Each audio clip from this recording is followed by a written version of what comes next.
Bismillahirrahmanirrahim. Assalamualaikum warahmatullahi wabarakatuh. Alhamdulillahi rabbil alamin. Wa bihi nasta'in ala umuri dunya waddin. Wassalatu wassalamu ala asyrafil anbiya'i wal mursalin wa ala alihi wa sahbihi ajma'in. Asyhadu an la ilaha illallah wa asyhadu anna Muhammadan abduhu wa rasuluh. Allahumma salli ala sayyidina Muhammad wa ala alihi wa sahbihi ajma'in. Qala ta'ala fi kitabihil karim, a'udzu billahi minasyaitonir rajim. Bismillahirrahmanirrahim. Ya ayyuhalladzina amanu kutiba alaikumus syiyam kama kutiba alal ladzina min qablikum la'allakum tattaqun. Shadaqallahul azim wa sadaqa rasuluhun nabiyul karim wa nahnu ala zalika minasyahidin wasyakirin walhamdulillahi rabbil alamin. Bapak-bapak dan ibu-ibu jamaah Masjid Paripurna Darul Aman yang Allah muliakan, kita bersyukur pada Allah Subhanahu wa taala. Alhamdulillahi rabbil alamin.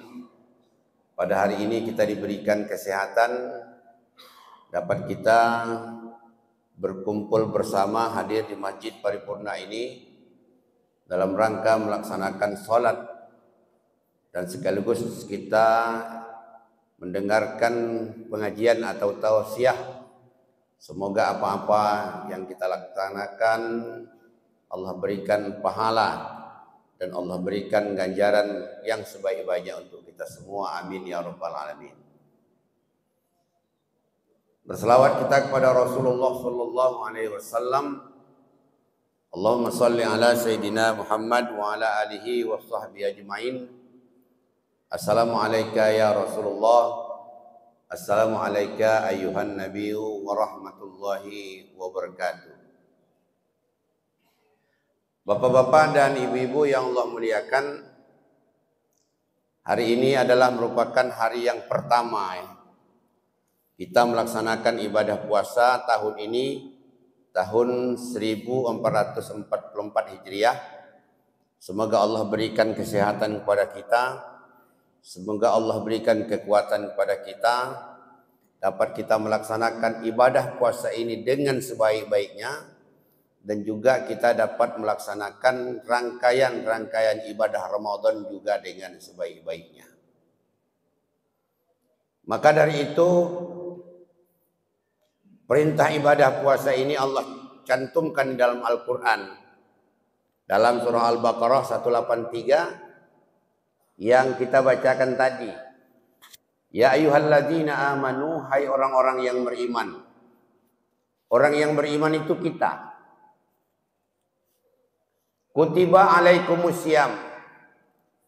Aku catat, aku undang. Kutiba di situ artinya diundang secara tercatat.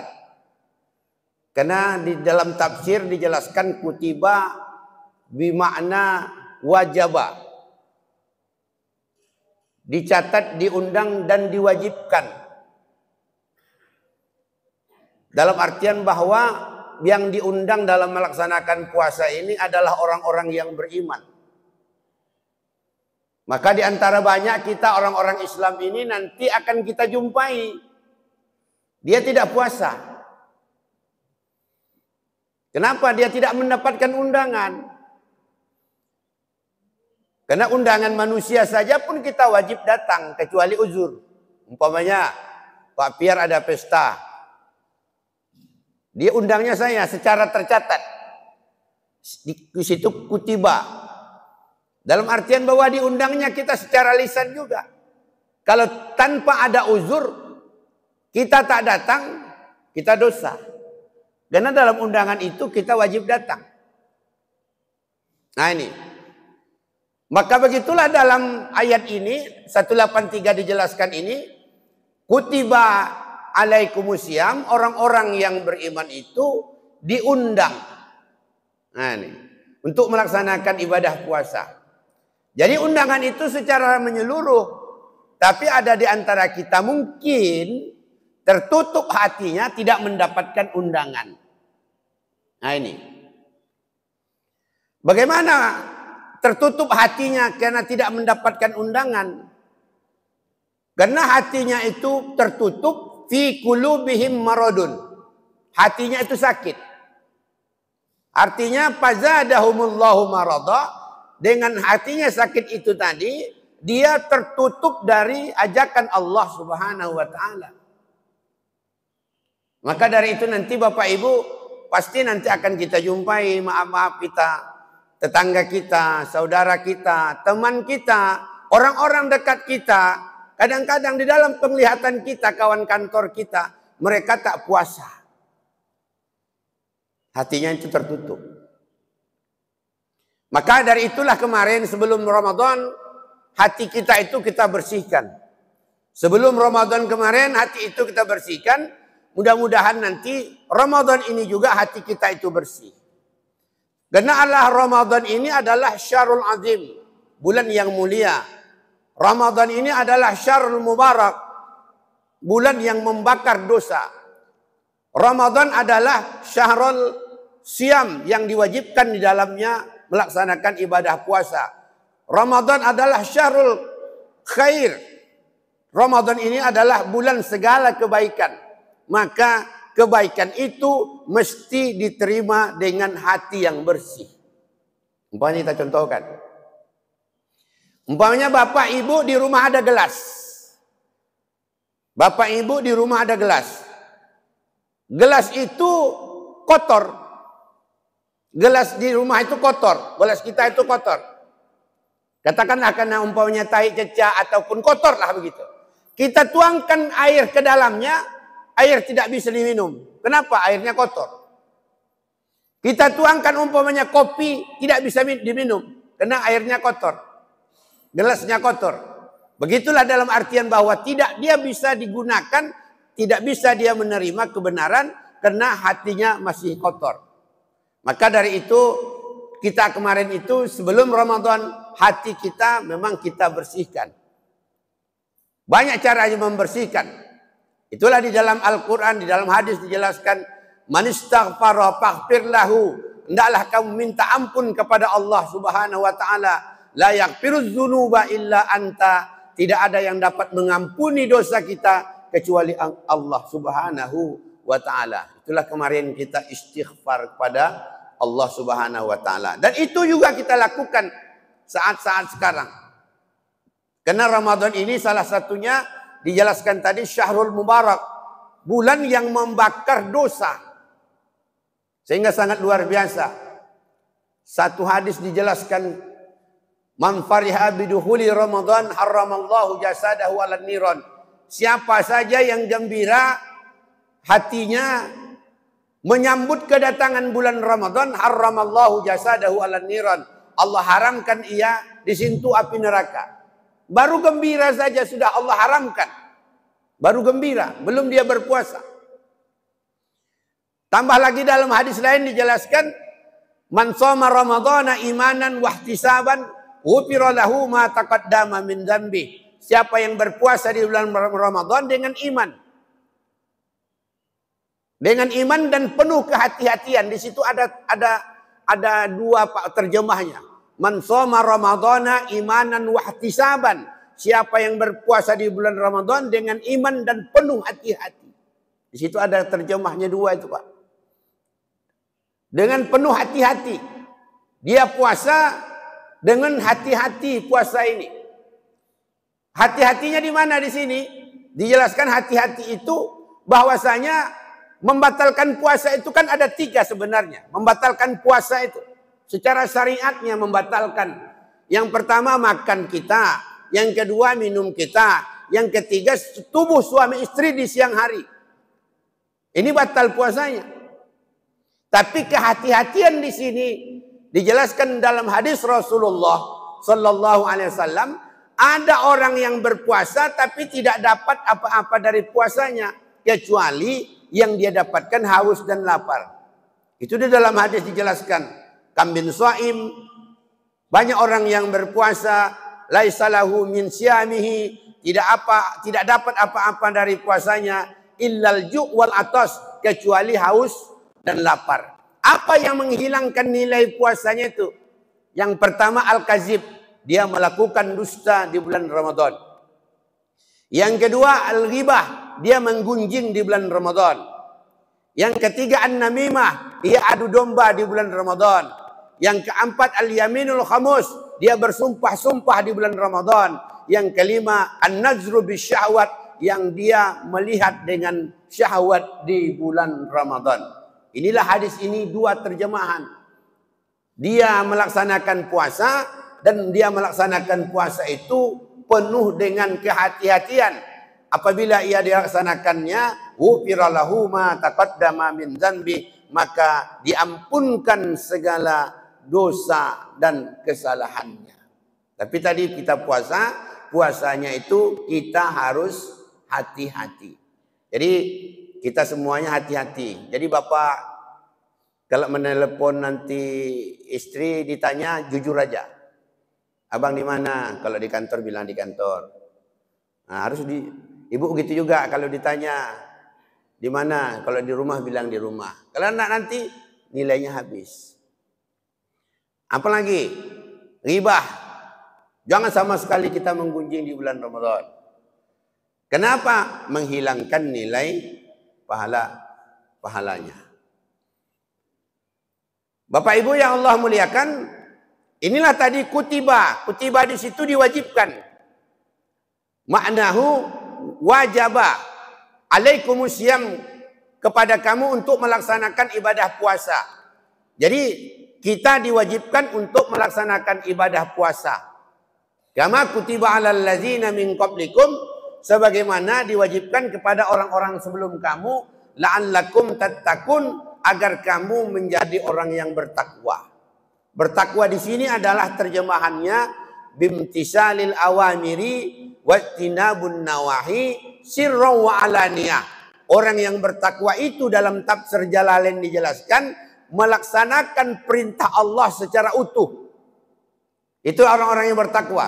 Jadi perintah Allah itu dia kerjakan sami'na wa ata'na secara utuh.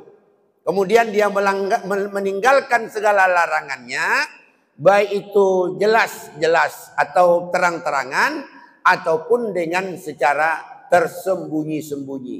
Berarti ini orang-orang yang bertakwa. Inilah yang akan diciptakan kepada diri kita. Sehingga ibadah puasa ini hanya kita yang tahu dengan Allah. Bisa saja saya nanti maaf ini, bisa saya nanti saja saya umpamanya di luar ngopi makan pulang ke rumah saya bilang kepada istri saya, bilang sama anak-anak saya puasa. Bibir saya lap. Kenapa? Yang puasa itu kita saja yang tahu dengan Allah. Ini hebatnya. Maka dari itu inilah orang-orang yang bertakwa. Bimtisalil awamid wattinabun nawahi sirran wa alaniyah. Dia laksanakan perintah Allah baik itu secara sembunyi-sembunyi ataupun secara terang-terangan. Dia laksanakan. Begitu juga dia meninggalkan perintah Allah. Maka inilah orang-orang yang bertakwa. Maka inilah yang dikatakan Ramadan Syahrul Azim. Sangat luar biasa Ramadan ini. Menghapuskan segala dosa. Begitu juga di bulan Ramadan ini kita sholat tarawih. Amalan-amalan yang utama di bulan Ramadan itu adalah sholat tarawih. Tidak ada amalan yang lain. Ya, kita lihat tidak ada amalan yang tarawih itu di bulan lain. Kalau ceramah bisa di bulan lain. Berimpak sedekah bisa di bulan lain. Tapi yang namanya tarawih itu di bulan Ramadan.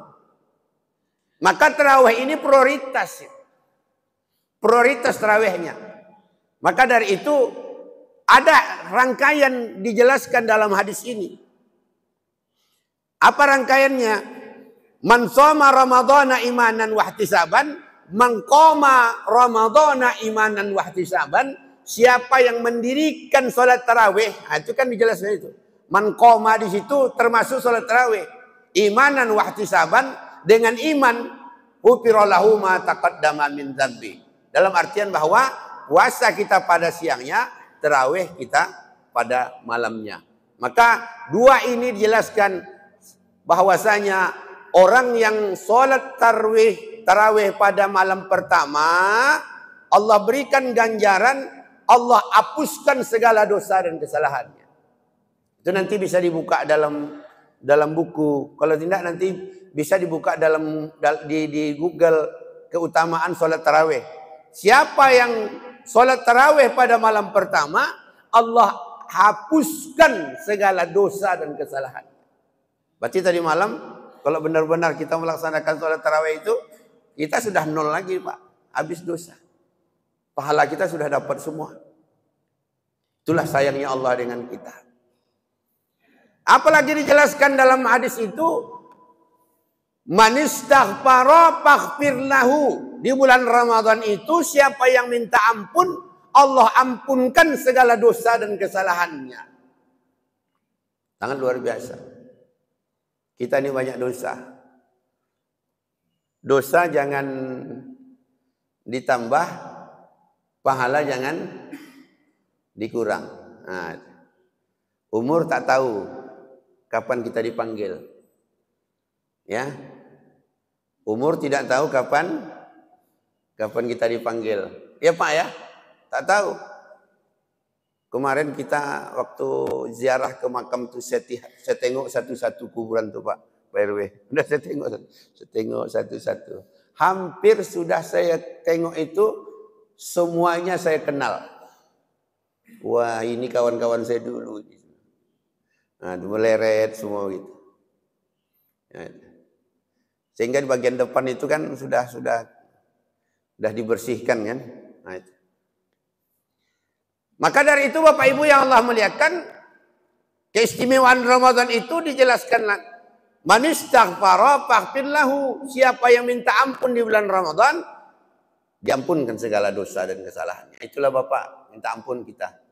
Astaghfirullahaladzim allazi la ilaha illa huwal hayyul qayyum wa atubu ilaih.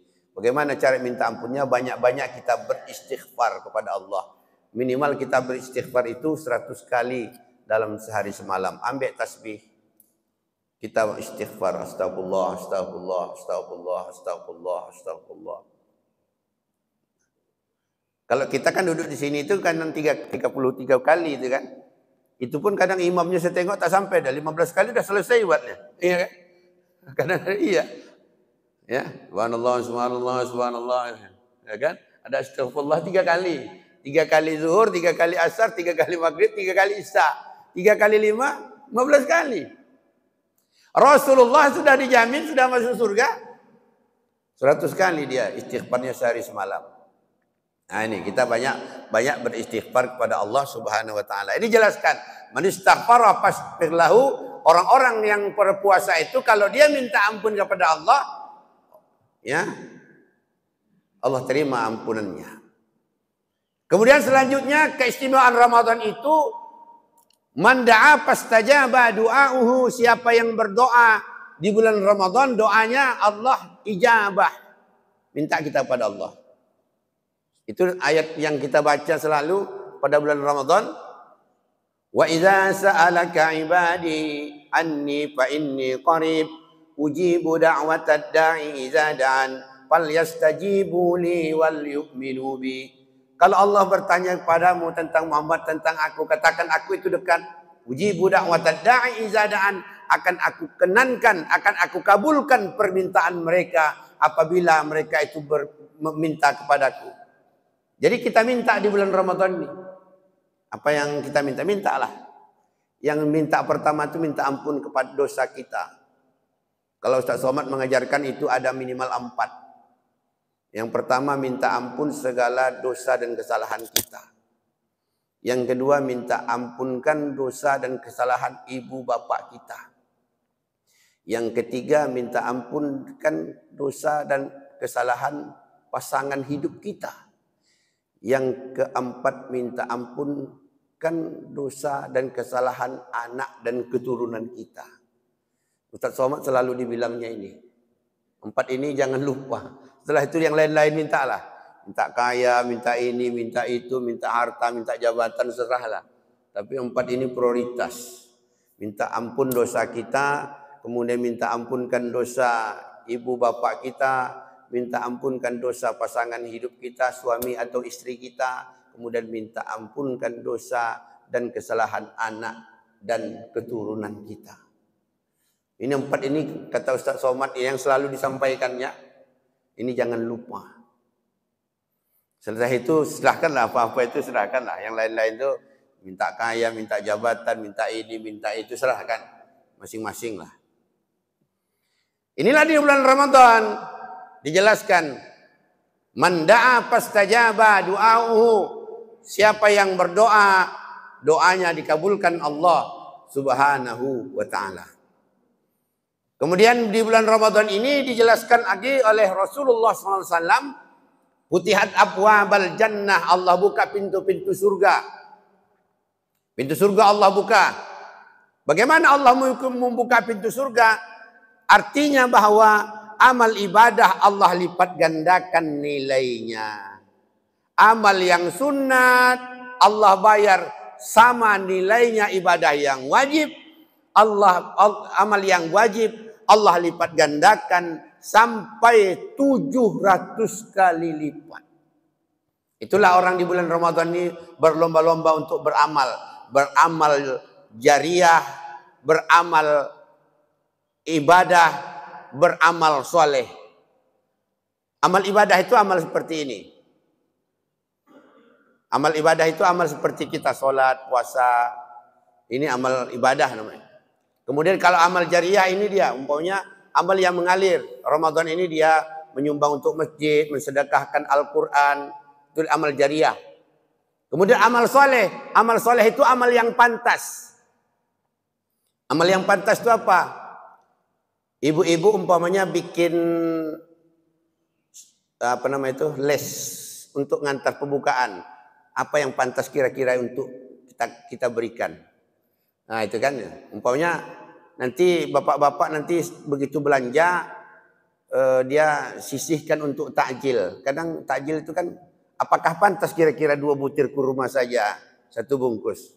Kan tak pantas kan? Pantasnya berapa? 5 gitu. Atau pantas itu 7 gitu. Nah itu. Jadi amal solehnya begitu. Jadi orang berlomba-lomba di bulan Ramadan. Nah, ini yang dijelaskan oleh Rasulullah. Futihat abwabal jinan, Allah buka pintu surga. Kemudian wasuffidatis syayatin, kata Rasulullah, dibelenggu iblis dan syaitan. Dibelenggu di situ ada mengatakan diikat, ada mengatakan dikurung, ada katakan iblis dan syaitan itu tidak menggoda kita. Menggoda kita pada saat ini, merayu kita adalah hawa nafsu. Inilah hawa nafsu. Jadi ibu-ibu dan bapak-bapak, hawa nafsu kita harus kita kendalikan di bulan Ramadan.